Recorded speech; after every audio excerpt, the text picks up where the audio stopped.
সন্তান পালক নেওয়ার বিধান কি? সন্তান পালক নেওয়া যাবে। সন্তান পালক নিবেন মানুষের উপকার করার জন্য।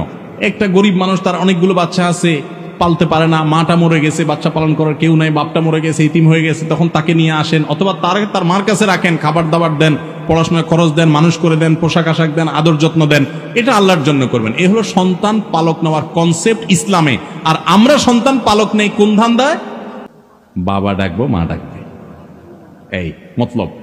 মানে আমার ছেলে মেয়ে নাই, তো একটু বাপ মা ডাক শুনতে মন চায়, এই জন্য আরেকজন ছেলে নিয়ে আসলাম। এটা হওয়া উচিত না।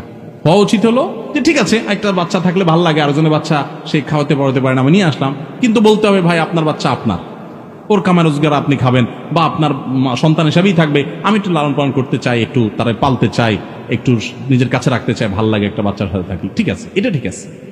কিন্তু আমাদের বেশিরভাগ লোক ছেলে মেয়ে হয় না, এখন বাপ মা ডাক শুনতে হবে, এই জন্য আরেকজনের সন্তান নিয়ে আসে, আইনা ওই বাপের নাম মুছে দেয়, মায়ের নাম মুছে দেয়, ওই পোলা জানেও না তার বাপকে মাকে, এরা নকল বাপ নকল মা সাজে, সারা জীবন এই নকল বাপ নকল মা ডাকে ডেকে দিন পার করে।